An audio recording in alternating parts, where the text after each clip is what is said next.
But first we're going to have Professor Easley, and he's going to introduce the panelists. Actually, I'm not going to do much of an introduction because you've got the programs and their brief bios are in there, but to my left is Christine Hoffman, the Division of Criminal Justice from the Department of Law and Public Safety of the state of New Jersey. Paul Milkman is next from CIT Financial, or is it CIT Group? CIT Group, sorry. Joseph Santamaria from PSEG. Alex Tovitz from Horizon Blue Cross Blue Shield. And Stephen Zakin from PricewaterhouseCoopers. So, why cybersecurity? I'm going to let our panelists tell you a lot more about it, but here are just a couple of things that came in this or last month. First, last month, as I only just recently learned, was National Cybersecurity Month.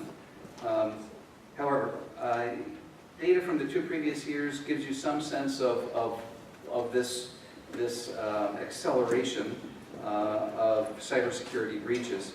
In 2015, there were more than 177 million personal records exposed via 780 data security breaches. In 2016, those numbers went up by 38%.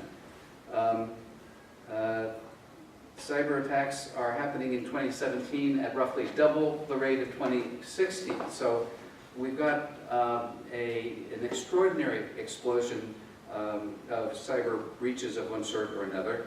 The Attorney General and Christine's division just reported last week that there were 676 data breaches reported to the state police in New Jersey alone in 2016. The FBI and the Department of Homeland Security issued a joint statement 2 weeks ago warning of an increased danger of a malicious multi-stage intrusion campaign to critical infrastructure industries, including the energy industry. The Wall Street Journal has a morning risk report on a weekly or daily basis, and cybersecurity features among many of those reports. PricewaterhouseCoopers has a recent report that reports that the biggest fear of a cyber attack is disruption to operations and manufacturing, followed by lost or compromised data, degrading of product quality, damage to physical property, and harm to human life. So we're not just talking about cybersecurity in the context of a data breach or a hack, as happened to Equifax this year, exposing 143 million people's personal information, but we're really talking about other cybersecurity breaches that go to our infrastructure and operations of our plant and equipment.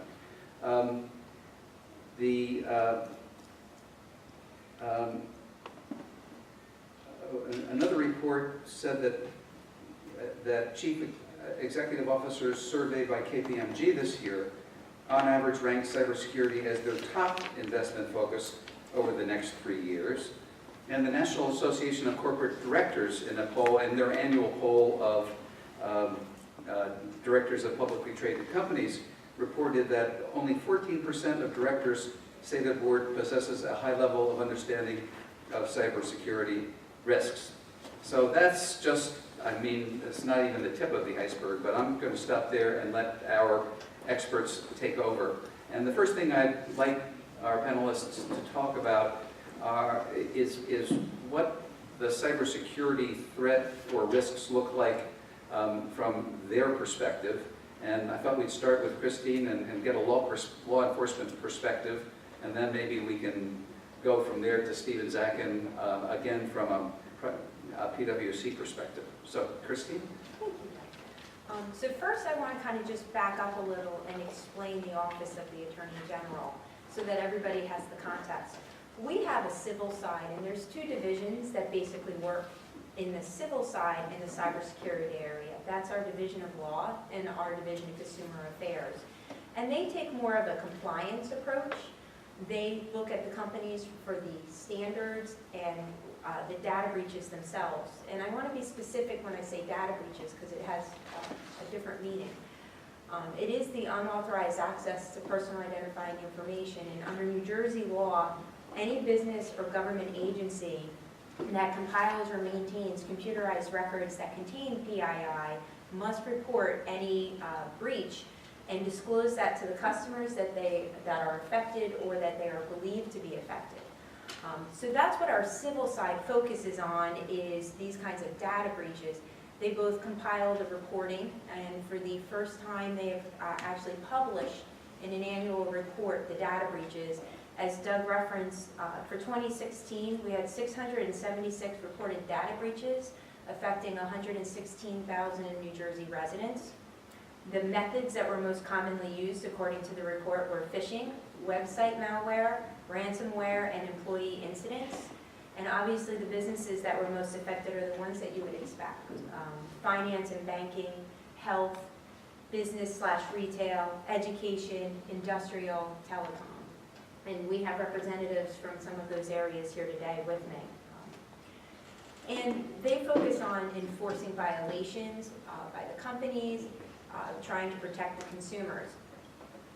The other side of the Attorney General's office is actually the law enforcement side, and there's two divisions that work hand in hand on that. That's the Division of Criminal Justice and the New Jersey State Police. And our perspective is very different. We're not looking at the compliance, we're looking at the enforcement. We're there to catch the bad guy. Rather than looking at the data breach itself, we're looking at the attack and who did it and how can we find them and prevent this in the future. So it's a very different perspective, and there may be different reasons to involve either or both sides. The Attorney General's office 3 years ago recognized that cybersecurity spanned both the civil and criminal context, and that's why we formed the Office of the Attorney General's Cyber Working Group to focus on cybersecurity issues. Now, to focus more on the law enforcement, because that is what I'm most used to, some of the things that we're seeing the spikes in are attacks like man in the middle. What that means is someone is basically intercepting and acting as if they're potentially the client or the customer. We've seen a recent spike in attacks against professional businesses, doctors, lawyers. Recently, the division actually investigated a man-in-the-middle attack where someone represented that they were essentially a church deserving of money, and hundreds of thousands of dollars were sent. So there's the man-in-the-middle attacks. We're seeing spikes in the ransomware, the phishing, different elderly scams, saying there's a problem with your computer, let me have access to it. So those are the things that we're seeing.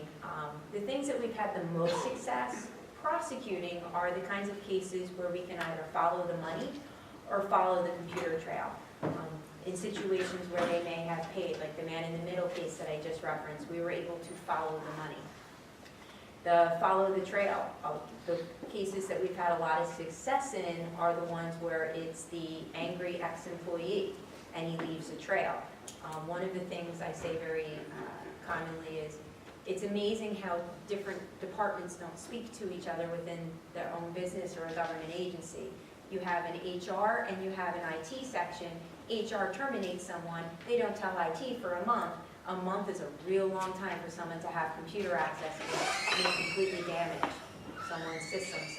One of our successful prosecutions was an ex-employee case where they went back in and they wiped out all of the proprietary designs that they had made and basically shut that business down for a year while they had to recreate the designs that were then lost. So what are the resources for us to either follow the money or to follow the computer trail? In the computer crimes group in DCJ, we have 8 attorneys, we have 10 DCJ detectives, we have 20 state police detectives, we also have a cadre of financial detectives which can also blend in with the cyber and combine both the cyber and financial skill sets. We also have access to the RCF Lab, which is the Regional Computer Forensics Lab. And we're very fortunate in New Jersey to have this lab. There's 11 across the country. Most states have to share. New Jersey has its own RCFL. It has strong support from both the FBI, DCJ, state police, and other counties. including Essex County, where we're here, and we actually have the Essex County prosecutor, Bob Lorino is here, and he comes to all of our RCFL meetings and is a strong supporter of the RCFL.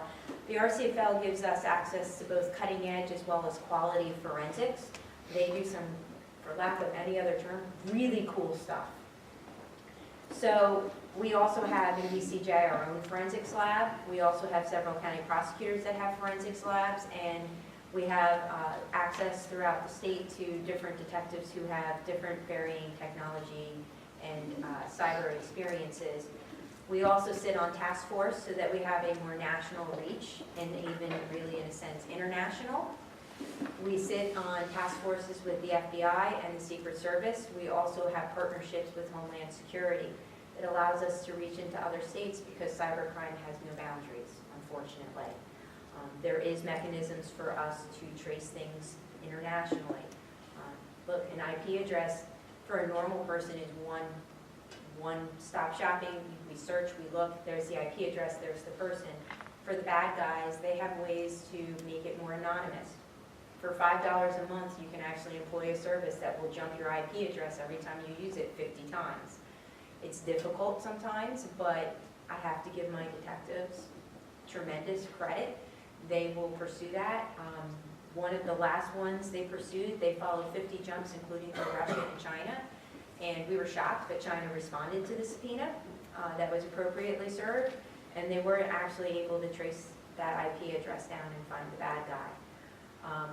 One last resource that I think some of my co-panelists may be familiar with is NJCIC, which is NJCCIC. It stands for Cybersecurity and Communications Integration Cell.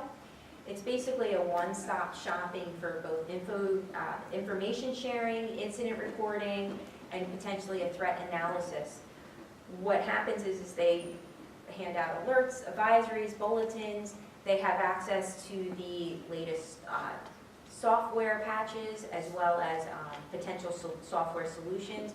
For example, if a company gets hit with ransomware, if there's a potential solution, NJCIC will have it. If there's a patch that you're looking for, NJCIC will have it. They do training, they put out bulletins as to best practices. They have the ability for businesses and corporations to call in when they're under either an attack or they have concerns that, I'm not sure, is this a data breach? There is a legal difference between someone who was attacked versus someone who had a data breach. You only have to report the data breach itself if the PII was basically stolen. So NJCIC really offers a lot, and they will speak to the corporations anonymously. They will speak to them in hypotheticals while they explore, is it a data breach that I need to report? And corporations can actually report directly to NJCIC to satisfy their statutory requirements. As to what to expect when you work with law enforcement, it's always a tension. The companies are often reluctant, in a sense, to report. They have a fear about the publicity. Everybody knows about Target, Equifax. Nobody wants their company to be the next one on national news. But we work very hard to reassure these businesses and companies that we take confidentiality. We try to protect a victim. It's no longer something where it was a compliance issue for us. They're now our victim. And we take that seriously. We don't publish their names in charging documents. We don't put that out there in press releases. We also understand there's the tension. We want immediate preservation of evidence. Call us in right away so we can save all of the evidence. They have to restore business operations, which I'm sure some of my co-panelists will talk about. So there's always that tension, and that's something that we work with.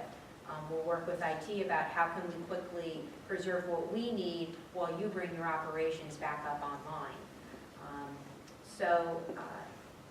Just in general, cyber attacks are definitely on the rise. One of the things my group is working on is legislation. We have been in the process of drafting bills. We have some of the best statutes criminally, both with our computer theft statute. We have a statute now enhancing penalties for swatting. We're doing our best, but it's not enough at this point. So we're drafting things to have stronger protections. when there's a serious cyber attack and to raise degrees of crimes and punishments. Okay, thank you, Christine. Stephen, what does cybersecurity look like from a PricewaterhouseCoopers perspective? Sure.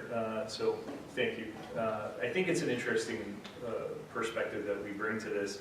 A lot of, maybe some of you might think, what does PwC know about cybersecurity, considering we're an audit and accounting firm, but actually we have a pretty large and significant advisory group, which allows us to kind of go out and do more traditional consulting, if you will, and services around it. And we work with a wide range of industries. And so that allows us to sort of get a little bit of a different view, certainly from a law enforcement perspective. Oftentimes we're coming in from a breach response point of view and working hand in hand with our client and prospectively law enforcement on trying to figure out and resolve what happened, when things happened, why they happened. So a couple of things. Cybersecurity, I think from our point of view, and very much to the title of today's session, is viewed from an enterprise risk perspective, right? So when we think about enterprise risk, an organization, a company, a client, whatever, looks at things like financial risk as being a risk to an organization, technology risk as being part of that, and underneath that stack, cybersecurity is becoming certainly part of that equation, right? And so there's a couple different ways to think about it, right? We look at it from strategy. How do you best plan a cybersecurity program that looks at your risk tolerance, right? What does a cyber threat mean to one organization versus another organization are going to be quite different. So being able to really profile a company, it's where you do business, it's how you conduct business. Are you taking advantage of the cloud infrastructure? Are you embracing IoT? Are you embracing big data? And those types of things will sort of change the risk profile that you have. The second thing then to consider is what are the potential threat vectors to an organization. So, to give you guys an example, over the past few years, and I would say even in the past year, what you've seen is a real democratization of threats in the environment. So, you know, go back a few years, from a banking and FS perspective, maybe one of the things we'd be most concerned about is we need to protect our outward-facing website that our clients log into so that we can make sure that nobody hacks in and steals money from your account, right? Or breaches your account. And it's still very important. But fast forward to, I think it was just this past year, earlier this year, the Bank of Bangladesh. And if you guys are aware of what happened there, the Bank of Bangladesh had a very significant breach that occurred where a lot of money was siphoned out. So Bank of Bangladesh is equivalent to the Federal Reserve, right, for Bangladesh. And what essentially happened was hackers were able to, find the credential of an employee, get into the network of the Bank of Bangladesh, and the sweet spot there is money transfer. They use a protocol called SWIFT, if you guys are familiar with that. And it's just a way that you exchange money between central banks and multinational banking groups, and that's how you transfer funds. Well, the hackers spent a lot of time studying who has access, how do they access the SWIFT protocol, and how do you transfer money. And now you're seeing, these types of low and slow, let's map out your environment, kind of an attack. And so from a, how do we plan to protect an organization around something like that, you kind of have to go back to this sort of, what does my enterprise footprint look like from a cyber point of view? We don't just do transactional banking via our website with our clients, we transfer money via SWIFT, we do that. So all of this gets calculated. So from our point of view, we like to look at the entire picture.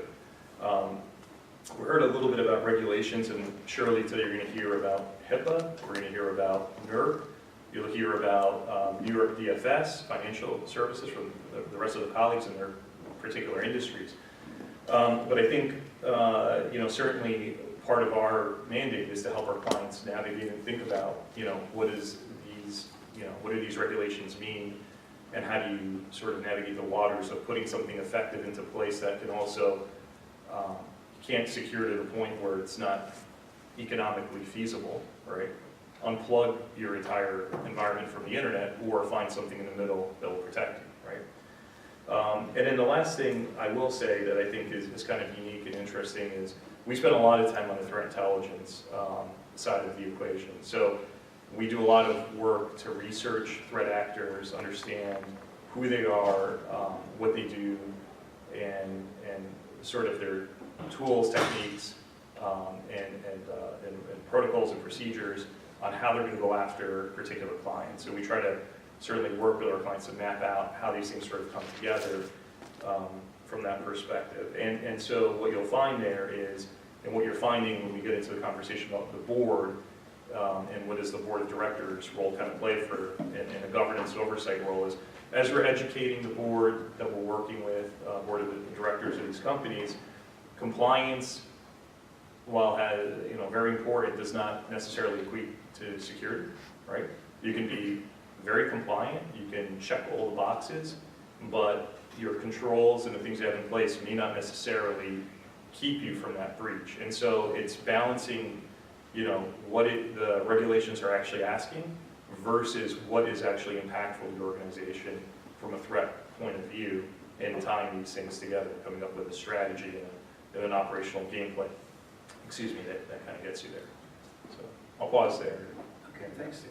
Paul, I was going to ask you a perspective of CIT Group on cybersecurity, but it's CIT Group, it's TD Bank, it's Fannie Mae, it's IBM. You bring several decades of cybersecurity management and risk management. You're saying I'm old. Well, far from me to say that, but in any event,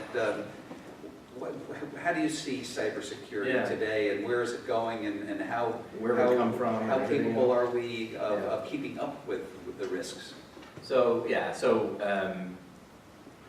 to give a tiny bit of background that'll give context to what I do, my specialty in this field is building cybersecurity programs from scratch, usually at large financial institutions. So my history goes back to the 90s when I was the first global information security officer at Xerox, based in Rochester, back when Xerox was 110,000 people in 130 countries. And this was in the 90s, and I had 5 people. And nobody was entirely sure what we were supposed to do, but I'd like, as I kind of go through this timeline, think about what the level of resource implies about a firm's both size and complexity and their commitment to the sport, right? So Xerox, a manufacturing company, 5 people. At that time, if you'd gone to Citi or Chase, let's say, you probably would have found 100 people. So this was sort of mid-late 90s. Starting to be on the radar. The first big CISO in banking, a guy named Steve Katz, was in front of Congress sometime around then talking about trust, and it was started on the radar of large institutions. Some people might not be familiar with the title CISO. CISO, Chief Information Security Officer, I'm sorry. So one of the first big Chief Information Security Officers. The industry was sort of growing then, and we were all part of it. By a little bit after that, I ran security and privacy consulting for IBM. And that meant going into pretty much every large bank in the world and building out business continuity, disaster recovery programs, in some cases privacy programs. Did some work in healthcare. And at that time, we were just beginning to architect a group that usually reported to technology. And generally, security was sort of considered technology's problem. It was certainly not in the boardroom. It was kind of in the CIO, the Chief Information Officer's camp. Legal was always very interested. Risk management as a function was sort of just growing. So operational risk management was starting to bloom in the banks. The banks probably had at least a decade and a half head start on most industries. The reason was not just money, it was also the result of the fact that the threat model for them was increasingly clear. From a national standpoint, we had decided as a country and have decided as a country that we don't really want to balkanize the internet. We don't want to block lots of people. We don't really want to clamp things down. We want free and open transport of information. We think that helps us internationally. People who see our lifestyle think good things about us, helps educate people. It's generally a model. What that did to the banks was it essentially put the banks on the front line of a war with the Russian mob. Not the Russian government, different group, we'll talk about them later. Russian mob. So this is what we currently refer to as Putin's nephews. And increasingly, while there was some fraud, a lot of credential theft, we're now beginning to look back and just see how much there was that was not reported. That's still true today. There's 676 breaches reported. It is very likely that there's some multiple of that that are not, people aren't even aware of. Most breaches take place without the victim even being aware. So designed all these programs, moved to Fannie Mae. I did not do the part of Fannie Mae that was bad. I did the part of Fannie Mae that worked, which was security and privacy, and then went on to give you a sense of scale to $1 trillion bank. So a market cap, $105 billion bank based in Canada called TD. TD, when I arrived, there were 45 people in security. When I left, there were 350. When I arrived, we were spending between security and secure infrastructure somewhere around $35 million a year. By the time I left, depending on how you calculated it, we were spending $200 to $300 million a year. When I arrived, this was a 7-year period. When I arrived, which was 2009, an interesting year that a lot of people in banking remember, if you've seen The Big Short. When I arrived, I saw the board once a year. By the time I left, I saw the board 6 to 7 times a year, including in settings where we were taking them deep into what was actually happening, who our current threats were, showing them real-time attacks going on, because at any bank you could show an attack 1,000 times a day, of which 999 get nowhere and 1 gets a little somewhere, and then there's probably 1 you don't know about. So really the scale had changed. If you went to look at a place like Chase, my guess is you would find somewhere between, depending on how you count it, 8,000 to 10,000 people in security today. 1 bank. How many of them are lawyers by any chance? Yeah, so some actually. And so you get into a whole part of how do you choreograph the build of this enormous organization. So now this is sort of a working thing. Depending on the size of the organization, you build different things. CIT is a small organization, so what I'm building is proportionately scaled for that place. The reality is it's a heightened standards bank, which means it's considered systemically important, which means it's one of the 33 institutions that gets the most regulation, and yet we're very small. We can't have 10,000 people like Chase, so we have to do things very differently. So these are all different challenges. The industry has matured dramatically, and this is just in my career span. Just in my career in security. I was other things before that, but just in the last, let's say, 25 years. 23 years, let's say. Now the world is very different. So I think Steve talked about enterprise risk. Cyber is now considered one of those enterprise risks that's top on board lists. It's very high on lists with senior management. Most big institutions have what they call an enterprise risk list. It's usually in the top 3.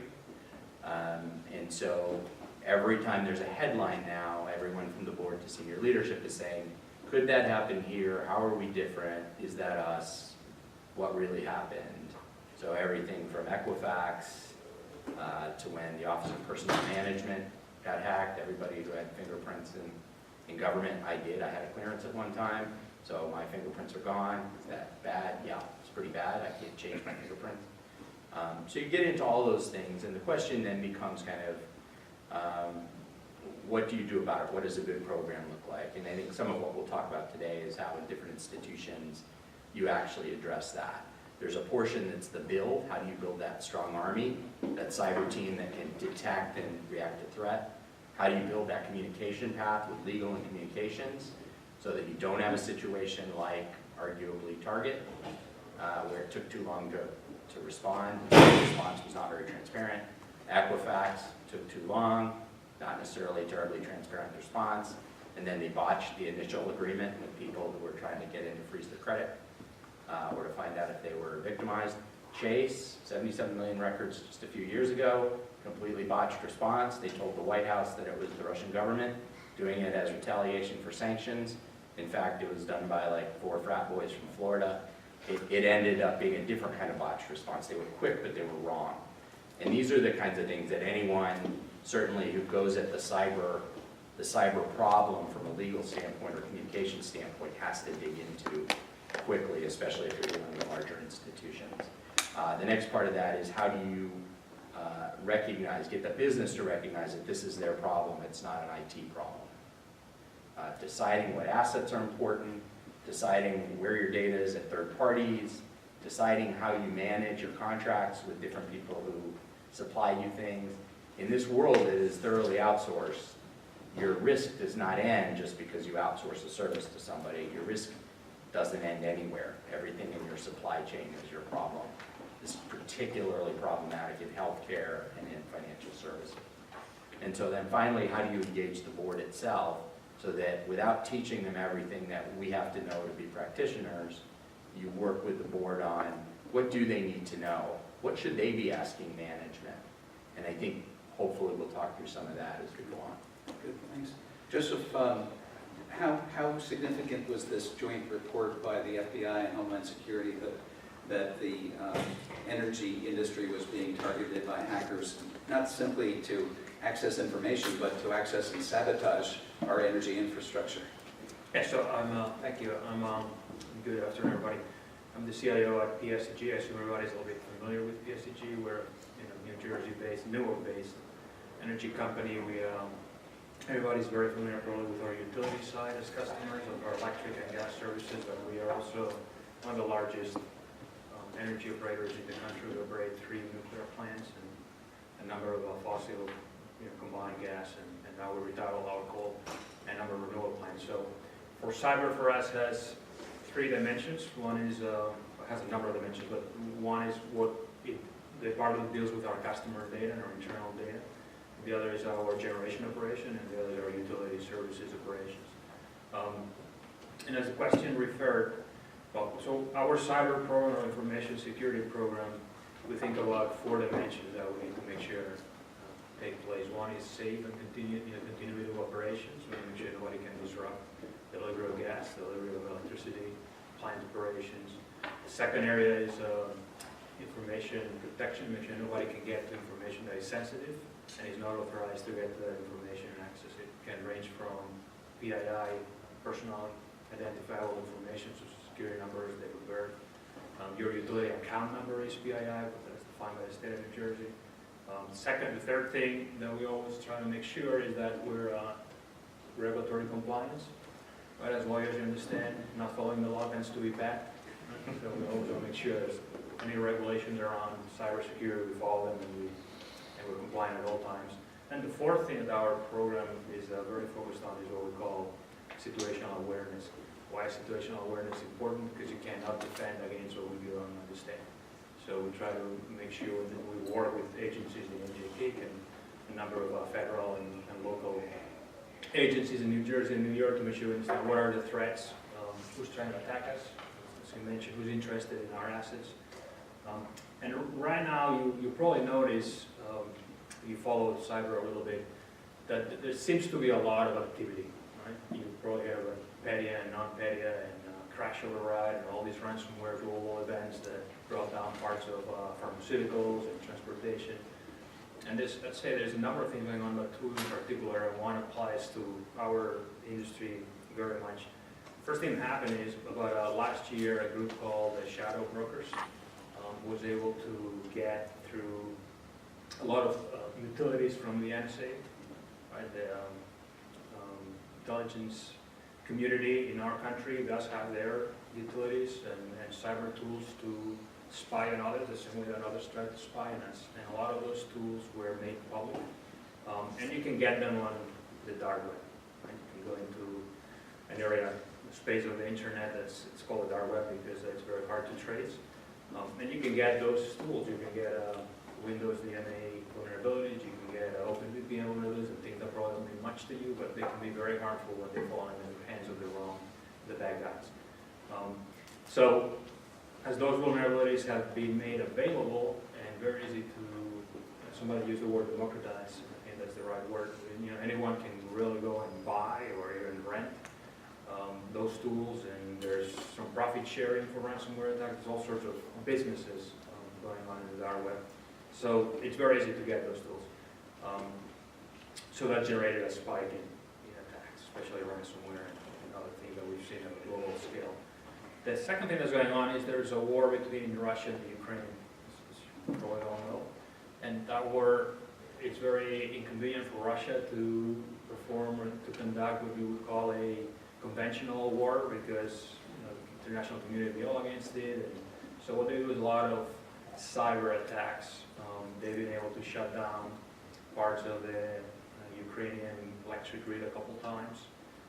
And they are building malware and exploits that are targeted to what's called ICS, industrial control systems, that operate electric grids. So obviously when those attacks are released, those tools now become available to others. And so there's now this segment of malware that is designed for industrial control systems that is very concerning for us, because obviously we operate the plants and we operate the electric and gas grids through industrial control systems that are isolated from the internet, so they are very secluded. They are in the safe, deep in the basement, so things that nobody can get to. But nevertheless, the fact that there are vulnerabilities that are designed and targeted to impair or be able to do bad things in those systems is a big problem for us. So there are a number of, we work very closely with all the three-letter agencies to understand fundamentally what are the threats we are facing, how should we protect against those threats. The industries come together to help each other, so make sure that if one utility is being attacked or has an event, that all the rest of the utilities are aware of that and can defend based on what the what's called IOCs, indicators of compromise, what the IOCs that were used in that utility happen to be. Then the federal government, the DOE, Department of Energy, will share those IOCs with the rest of the energy companies in the country, and then we will protect against those and hopefully thwart and prevent further expansion of the attack and the exploits. So it's very significant. Our board is very involved. We talked about boards a couple times. Obviously, cybersecurity is front and center in our enterprise risk management. And we can talk later, I think, about what type of risk we track. But we meet with the board frequently. We provide a written update to the board on what's going on in the cyber world every month. And they're very interested in risk management, right? If you think about a board, their fiduciary duties, make sure that they represent the shareholder, that understand risks, and make sure that the management and the executive team is doing a good job of managing those risks, in addition to growing the company and everything else from a financial perspective, a public company is supposed to do.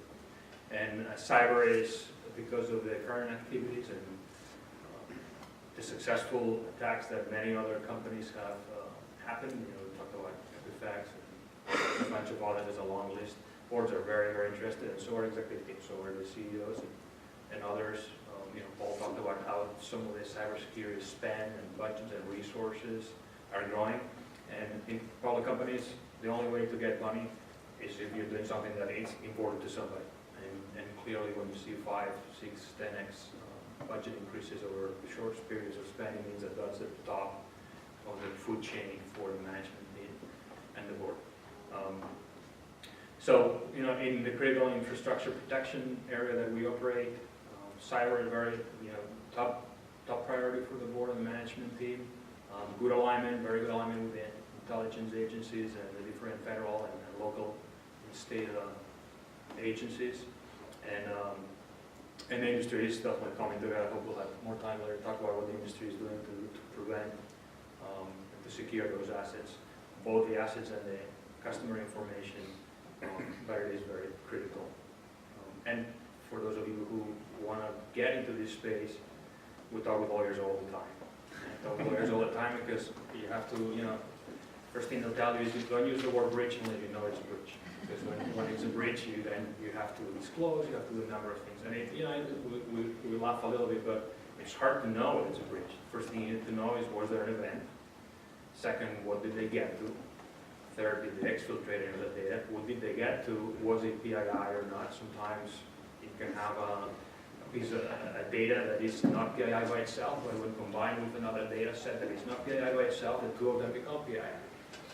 So then if there is an event, then who carries the risk? Right? Then companies will try to shift the risk to somebody else, supplier, provider, or insurer. So when you try to transfer risk in a company, who do you call? The lawyers. So you have a lot of work in a field that is very critical and growing. So Alex, tell us a little bit about Horizon Blue Cross Blue Shield and the number of customers you have and the amount of privacy protection that is required under HIPAA. And maybe you might mention something that recently brought your company into contact with Christine's organization. This is being taped, right? No, thank you. We won't tell anybody. Thank you for having me. Horizon Blue Cross Blue Shield, I'm Director of Enterprise Risk Management. We have 3.7 million members, million customers, who all charge us with safeguarding and protecting their private health information. So HIPAA and PHI and safeguarding our members' information is really doesn't sit with one function, doesn't sit with information security, it certainly doesn't sit with ERM. We are vigilant around the concept under HIPAA minimum necessary, so all of our employees are trained, retrained, trained in terms of ensuring that they're only handling the data of the members that they need to fulfill their jobs. And I think that's really the framework that we have everything underneath.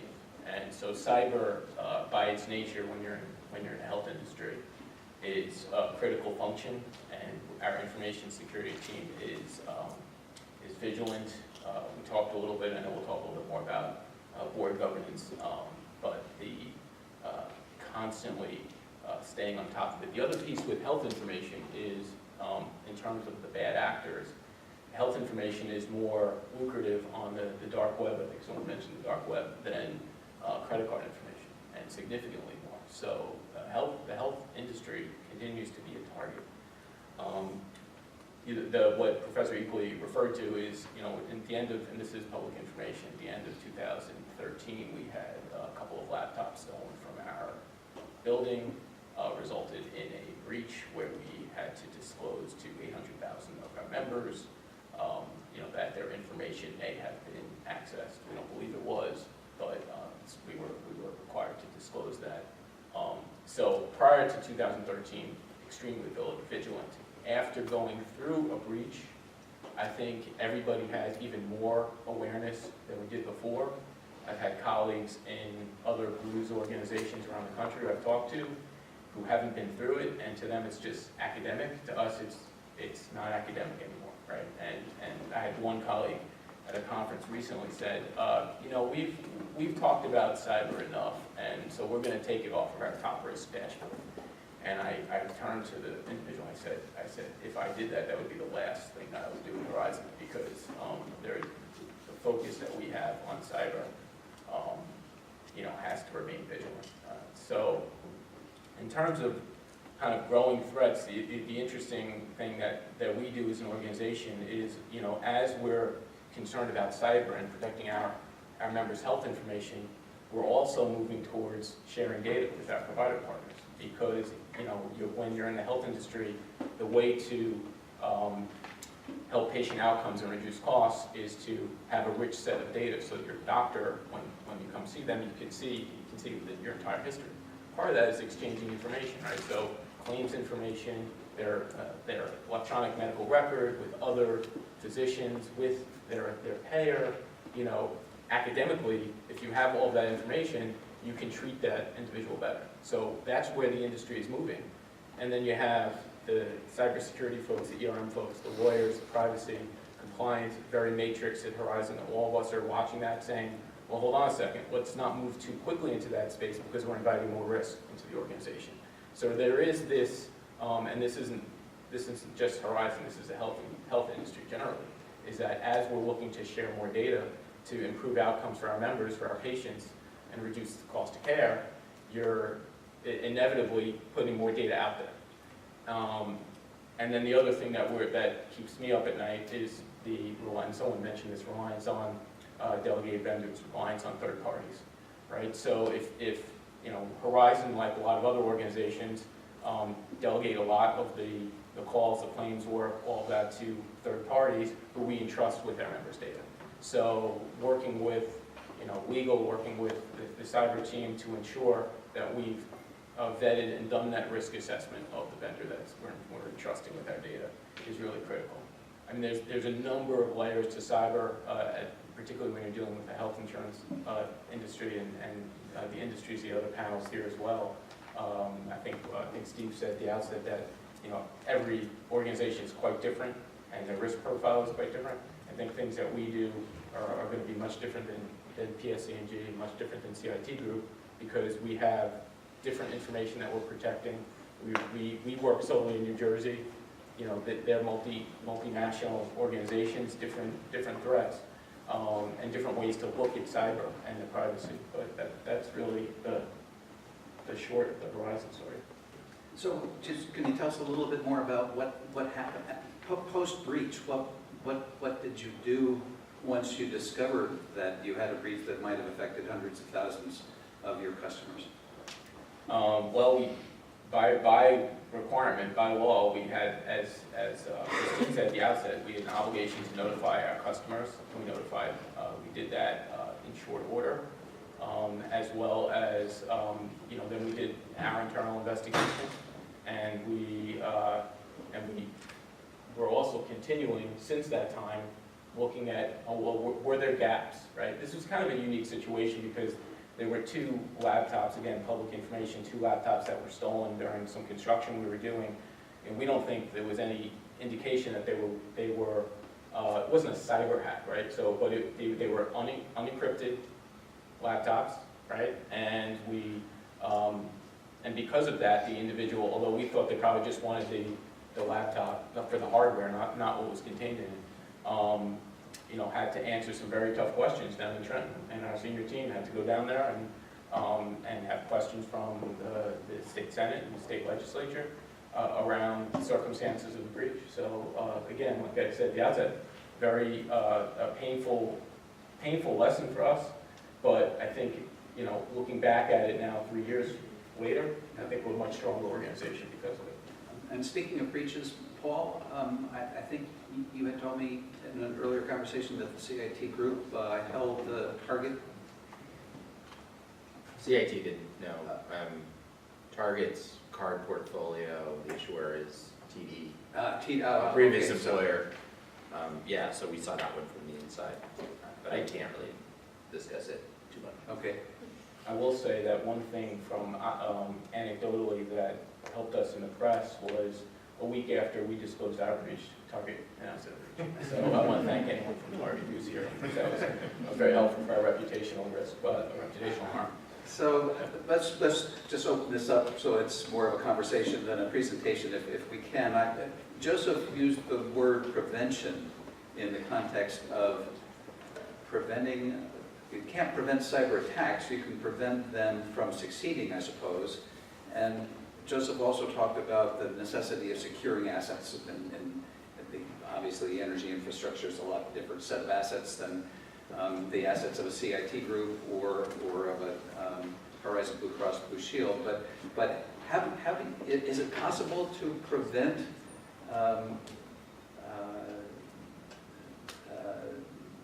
cyber breaches or the successful application of malware in your systems? If anyone answers yes, they're going to have to answer it. Yes. No. No. There's a huge range on what an attack is, right? It could be somebody's laptop gets infected with a virus and that gets cleaned by the antivirus. Some would argue that's some sort of cyber event that's been successful. All the way to shutting down a nuclear plant, you know, from pressing a button somewhere in North Korea. But I think it's a cliche that's overused in the industry. It's not about if, it's when. Right? And I think there's truth. I mean, there's a lot of truth to that.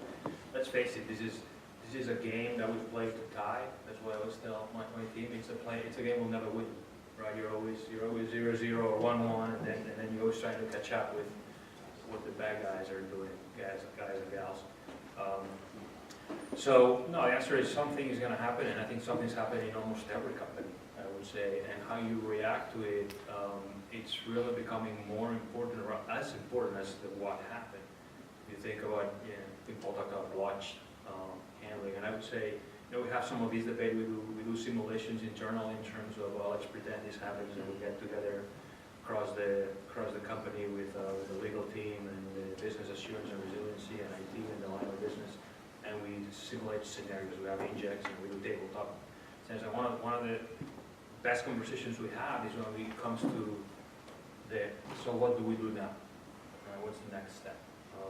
Because while we have incident response plans, when we do a good tabletop scenario, we try to surprise each other with that. Well, let's assume our CEO is not available. Let's assume such and such is happening. And different groups have very different tendencies. You know, the legal team, their tendencies to kind of protect the company as they should. And you look at the active facts, and I think when you try to protect the company to an extreme, it can backfire because you have to put your customers first.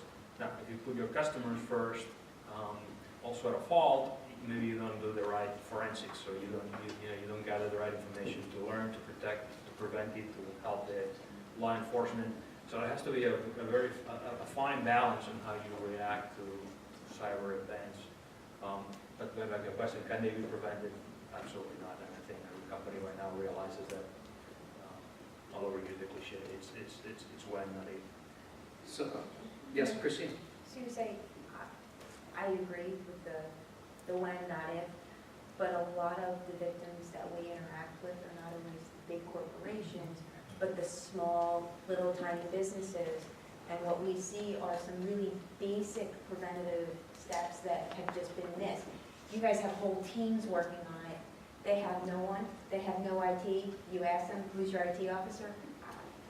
Nobody, me. I update the software. And there are some really small, basic steps that are out there. If you look on NJKIC at some of the steps and best practices, you know, just for example, workers who leave their computers on running nonstop but never updating. If you don't shut it down and restart it, you're not updating it. A lot of the ransomware attacks, there's already patches out there, and if they had just updated and shut their computer down and restarted it, the company would not have been vulnerable to it. It's little things like that that we try to get out there, like the encryption of the cell phones.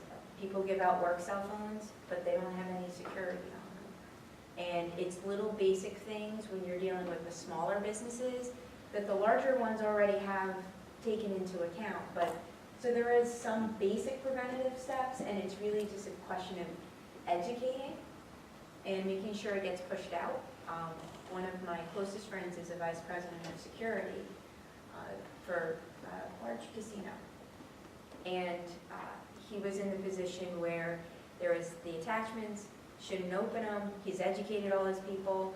Sure enough, one of them got opened and took them down and shut down services for an hour. Of course, it was the CEO that did it. So it's making sure that you educate every level as well. Steve? You know, I think, not really to echo too much what they said, I mean, I think to underscore a couple of things that are really important here, and I think to kind of bring it back to law students that are maybe looking to get into the field and where cyber sort of intersects here, this notion of working, so cybersecurity, I think Paul mentioned it initially, and kind of when I started, it was always viewed as a very technical kind of a business, if you will, right? Like, cybersecurity team is really a subset of something in IT, and now you see, obviously, it's much more elevated. The ability to work cross-functionally and understand what does cyber mean, what does it mean from a technical perspective, what does it mean from a compliance and legal point of view. You know, if you take this one regulation, there's something out there called GDPR, which is a European regulation around data privacy. And a lot of multinational corporations, you can be, if you're based in the US, you still have to follow GDPR if you're working and have operations in Europe, essentially, right?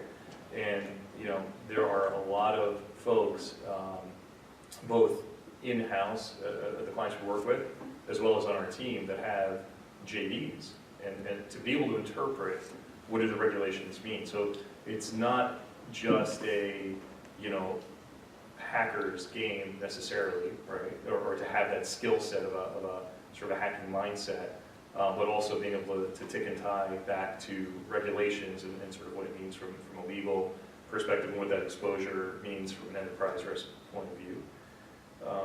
So I think that's, you know, part and parcel with what everybody on the panel mentioned, but I think it's important that you guys kind of know that, and that's what we're seeing from our point of view. Can I add a little to that? Yeah, please. So one of the biggest areas, and if nobody here says it, I'll just say it now and get it over with. We're all recruiting all the time. There aren't enough people, there aren't enough lawyers working on merging frameworks, there aren't enough people interpreting regs. There's a massive shortage of pretty much everything in the space. So keep that in mind while we're up here and afterwards, because God knows how many cards Networking and you'll reception at 6, don't forget. To kind of build on what Steve said, and I'll give an example of a, let's take any sort of large financial institution. Those are the ones I know best. And let's say that you have business operations that relate to, that have at least one private customer record in Europe, England, the US, Canada. Forget about information security for a moment. Just in the privacy realm, between PCI, payment card industry standards, generally accepted privacy principles, Privacy Act and PIPEDA, which are Canadian, the local Quebec and Alberta regulations, which are quite different from the rest of Canada, 44 or however many there are state regulations, which differ slightly in even definition of a breach. Graham-Leach-Bliley, which basically said as a financial institution you can operate in multiple types of businesses, but as you handle private information, you have to handle it a certain way, etc. HIPAA. So you can be a financial institution, you just happen to have private data, you now have somewhere between, if you count the 44 state regs, if you operate in every state in the US, so let's take a Citibank or Bank of America. You've got all of Europe, you've got GDPR, you have somewhere close to 60 regulatory standards, either industry, some other kind of jurisdiction, some form of state or local government, national, you have your own industry standards that your regulators are driving, all of those things. And we just talked about privacy. We didn't talk about business continuity, disaster recovery or business resiliency. We didn't talk about fraud. We didn't talk about AML. We didn't even talk about information security. AML. And I'm under AML, anti-money laundering, KYC, know your customer. There's a myriad of things. And what ends up happening is that there's probably, for a big bank, 100 things you have to pay attention to. And a green lawyer and a green IT person can get together and actually have a massive clash about how you address it. The lawyer will tend to look at each thing and say that's a requirement. IT person will say, let's think about this systemically. Hey, you know what, if you read these, every single one of the 111 different things we need to comply with, they all have access management as one of their controls, controlling who sees what. They all seem to have system defense, so antivirus and making sure your servers are safe. They all seem to have something around network control. They all seem to have change management. When you change things, do you protect it? You know, it's funny, all the controls inside of these things seem kind of the same. The reason that's important to legal staffs is that when you're dealing with any sort of large institution that spends a lot of money on this, you've got multiple jurisdictions, multiple requirement sets, all of which are massively overlapped. And there is an entire industry just in cyber and risk folks figuring out with legal and compliance folks